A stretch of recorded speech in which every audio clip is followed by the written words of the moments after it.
En direct de New York. Mon invité pour les Français.press, Eric Forêt, bonjour. Bonjour. Français Enchanté. de New York, enchanté, Français de New York, caviste à New York. Alors vous gérez les achats et le magasin de vin français, le French Wine Shop, depuis 3 ans. Vous venez d'en créer un club qui s'appelle le French Wine Club.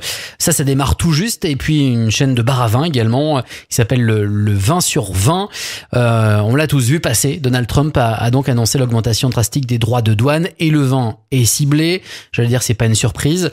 Les mesures prises, est-ce qu'elles sont une surprise pour vous en termes de peut-être de taux, ou est-ce que vous vous y attendiez, Eric Forêt? Écoutez, il y avait déjà une menace de 200% depuis un moment qui planait. Donc, d'une manière générale, je pense que les 20%, c'était presque une bonne nouvelle, même si c'est pas une bonne nouvelle, hein, mais je pense que pour beaucoup, que ce soit du côté français ou américain, c'était toujours mieux que 200%, parce que 200%, déjà, c'est pas réaliste. Et deuxièmement, ça voulait dire que tout le monde mettait la clé sous la porte. Hein. On passe par les vignerons, aux restaurants, aux cavistes, et importateurs et distributeurs.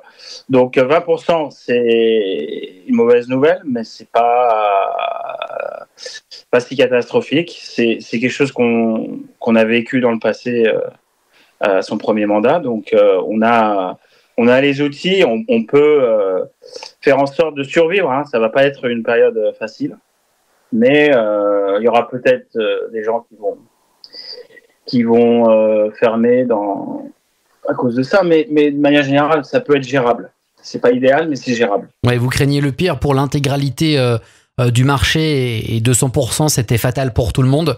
Là, ça va forcément rétrécir le marché, mais il y a une possibilité de pouvoir s'adapter. Ouais. Exactement, c'est-à-dire que 20%, si vous comptez...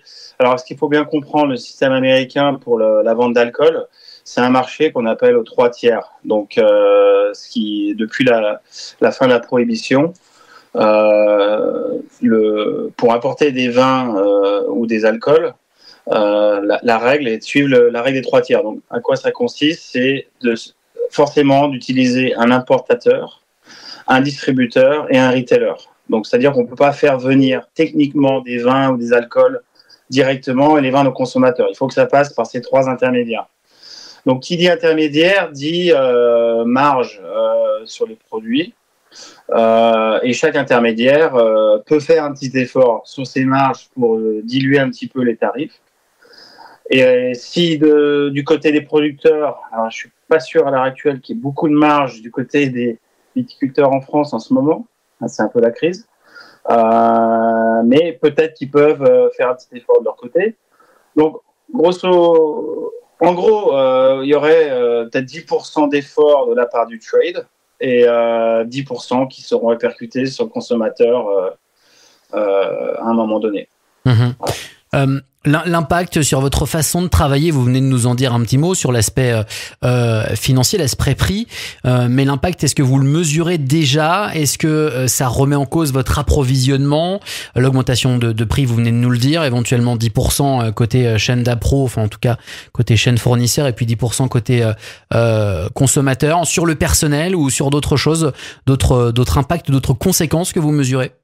Alors, déjà, en termes d'achat, parce que nous, en fait, on n'est pas un retailer classique. Parce que les retailers classiques, ils vont se fournir, comme je vous le disais, en suivant ce 3 tiers système, donc chez des distributeurs. Alors, attention, un distributeur peut être aussi importateur. Il peut avoir une licence de distribution d'importation, donc combiner les deux. Donc, la plupart des retailers, ils vont acheter chez le distributeur local de leur état, quoi. Donc, ils ont plusieurs distributeurs chez qui ça prévisionne. Nous, on a la chance d'avoir un volume assez important parce qu'on a 8 wine bars.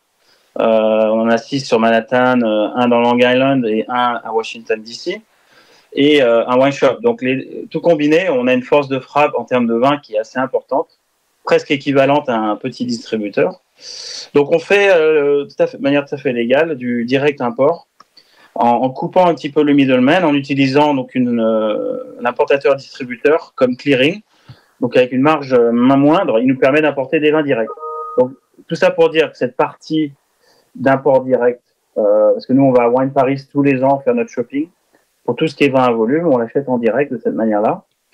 Et toute cette partie-là, on l'a gelée en fait. Hein. Donc on a décidé de pas lancer nos offres d'achat. On a gelé nos offres en attendant de savoir à quelle sauce on va être vraiment mangé. Parce qu'il faut savoir que les 20%, c'est pas encore définitif, parce qu'on attend la rétaliation de l'Europe. Et ça, on ne saura pas avant le 15 avril. Donc jusqu'au 15 avril, on ne va pas relâcher nos commandes. Donc ce qui veut dire, c'est que ce qui se passe en France, c'est que tout est gelé à leur niveau aussi. C'est-à-dire que si nous, on gèle nos commandes, c'est la plupart des importateurs, distributeurs également. Donc il y a une espèce de gel à l'heure actuelle de toute activité transatlantique en termes d'import-export. À notre niveau, on se replie donc du coup sur l'inventaire qui existe aux US. Donc on achète à travers nos distributeurs locaux. Hein, donc c'est pas idéal pour nous parce qu'on perd un peu en marge. Et jusqu'à que ces distributeurs leur stock soit épuisé. Alors il faut savoir que la plupart ont anticipé avant les élections et on fait venir des inventaires pour leur permettre, ceux qui pouvaient le faire, hein, qui avaient le cash flow, pour leur permettre de tenir au moins un an d'inventaire.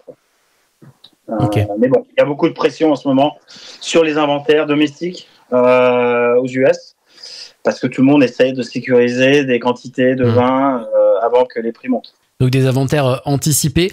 Est-ce que vous avez des nouvelles ou des bruits de couloir des vignerons français? Vous nous avez dit qu'il y avait un intermédiaire pour vous, même si tout est gelé. Est-ce que vous avez des remontées d'informations des vignerons français? Qu'est-ce qu'ils vous disent?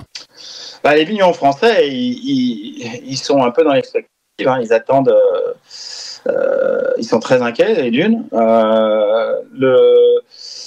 L'économie pour eux ont été très, très mauvaise récemment. Hein. Ils ont une baisse de consommation de manière globale, que ce soit en France, mais même mondiale. Hein. Aux US, la consommation de vin est aussi en baisse.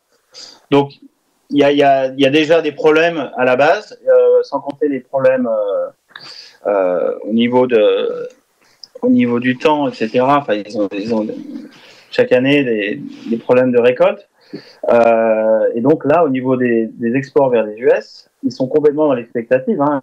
Ils n'ont aucun outil, à part peut-être faire pression sur le gouvernement, la Commission européenne, mais tout dépend en fait des rétaliations de l'Europe. Si elles vont être sévères, est-ce qu'on va avoir une hausse de tarifs ou une baisse de tarifs? On ne sait pas. Justement, c'est la prochaine question. Qu'est-ce que vous pourriez demander à la France pour vous soutenir durant la période? C'est de faire pression sur l'Europe pour qu'ils n'en rajoutent pas de leur côté? Disons que c'est un peu le jeu de chat à la souris. Hein. Il faut que ménager la chèvre et le chou. Il faudrait qu'ils soient diligents sur la baisse des tarifs sur les whiskies et les vins américains pour peut-être que nous on arrive à 10% de tarifs. Ce serait complètement gérable. Avoir 10% de tarifs sur les vins, ça relancerait la machine. 20%, ça risque de faire baisser le volume. Le volume de chiffre d'affaires envers l'export, c'est sûr.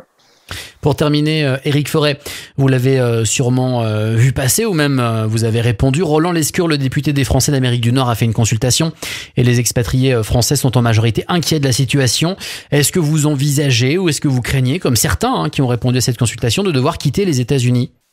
Non, moi ça fait plus de 25 ans que j'habite aux US, donc c'est devenu un peu mon pays entre guillemets. Hein, donc j'ai même la nationalité américaine à mon niveau, donc j'envisage pas trop d'aller de sortir des US. J'ai construit ma vie, etc. Et je pense que ces 4 ans qui vont être difficiles, mais on aura le meilleur moment à l'avenir. Je reste optimiste sur l'avenir, mais pas à court terme. Voilà. Merci pour votre franchise et ce point de situation qui vous touche, vous, en tant que caviste à New York, Éric Forêt. Donc, je rappelle, vous êtes à la tête du French Wine Shop depuis 3 ans à New York et puis des bars à 20 sur 20 et puis du club qui démarre, le French Wine Club, auquel on peut s'abonner depuis tous les États-Unis, j'imagine. Absolument. On livre par contre que dans 10 États. Donc, on mettra ça dans les commentaires, mais pour l'instant, on n'est que dans 10 États. Voilà. Merci à vous, Éric Forêt. Merci bien.